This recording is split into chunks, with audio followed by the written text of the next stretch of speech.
Exatamente. Quero cumprimentá-lo por isso.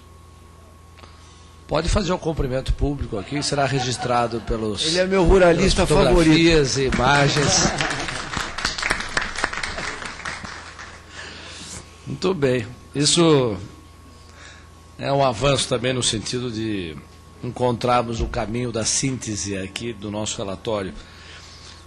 Deputado Bernardo Santana, nosso vice-presidente, tem a palavra. Ilustre presidente, deputado Cláudio Pucci já não está presente, mas o cumprimento na pessoa desse nosso brilhante e simpático relator, nosso deputado Feldman.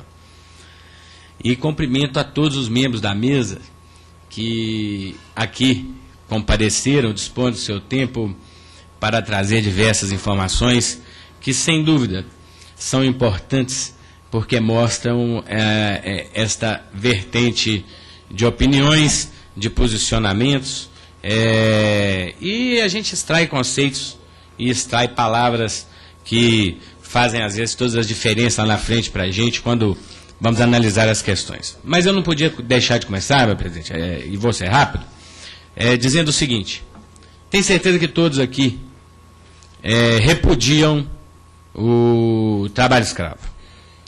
Tenho certeza que todos aqui também repudiam homicídio. Nós temos ali um painel, um cartaz sobre os mártires da fiscalização do trabalho.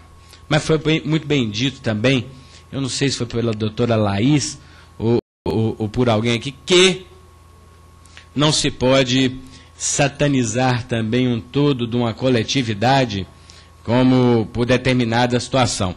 E eu não poderia deixar de começar, como mineiro que sou, dizendo que o Unaí foi utilizada enquanto cidade, enquanto toda uma população, enquanto a maior potência agrícola do estado de Minas Gerais, agroindustrial, grande geradora de emprego, com índices de desenvolvimento humano acima da média, com uma série de coisas, de uma forma, num verdadeiro showbiz, com muito exagero, usando a cidade como um todo. A prova disso, e eu represento Unaí com muita satisfação aqui no Congresso Nacional, é uma das cidades, uma das 80 e poucas cidades que represento aqui com muita honra. Primeira produtora de feijão do Brasil, terceira produtora de leite, primeira de milho, segundo rebanho bovino de Minas, café de cerrado, soja e algodão de qualidade. Então, aquele sentimento, eu me lembro bem na época, ficou muito marcado dentro da cidade. A cidade deu lá uma resposta muito pujante. Hoje tem gente que está de réu nesse processo, que está processando pelo direito de ser julgado. Nós temos que tomar esse cuidado também. Mas eu estou fazendo esse registro, porque eu não poderia deixar de dizer que o Unaí é uma cidade de gente séria, trabalhadora, orgulho de Minas Gerais e muito competente em produção. Então nós também, ao mesmo tempo que condenamos qualquer tipo de ato de violência, condenamos qualquer tipo de ato que possa gerar num preconceito coletivo contra uma gente, contra uma cidade, contra produtores tecnificados e competentes. Para passar de uma forma rápida, eu acho que dentro da CPI, para chegar num resultado, nós tivemos ontem a votação da PEC, que colocou no artigo 243 da Constituição, que já previa expropriação para plantio de substâncias psicotrópicas, o trabalho escravo como uma das hipóteses para expropriação, ou seja, para um confisco sem pagamento, vamos dizer assim, para ficar num português claro, até para registro de anais, e depois se colocar. Então, uma pena séria que, de fato, se justifica quando nós pegamos o nosso artigo 149 e vemos na sua intenção separar o trabalho escravo como um crime contra a liberdade pessoal, previsto, inclusive, em capítulo diferente daqueles que estão previstos contra a organização do trabalho. Noronha, que é um grande doutrinador, fala que o objeto jurídico, quando ele comenta no seu código comentado, o objeto jurídico não é outro senão o interesse do Estado em proteger essa liberdade relacionada ao status libertatis, ofendido por ações, como já se diz, que suprime o fato. Então, esse status libertatis na questão do trabalho escravo é muito importante, era isso que nós sempre defendemos na questão de tipo penal. Tipo penal aberto para esse tipo de coisa é muito complicado. Muito complicado, porque eu tive acesso ao manual que orienta as fiscalizações, né? E é muito diferente determinadas condições que estão previstas na regulamentação da 29, que nós assinamos, o tratado, colocamos, vem e ao ser sancionado pela Câmara tem um caráter de lei ordinária, né? Até possível de aprimoramentos, reformulações, mas eu não penso ser o caso, pois o que está lá era a proposta que se tinha ontem aqui, que chegou-se a um quase acordo e continua tramitando, de copiar o que está na OIT como conceito.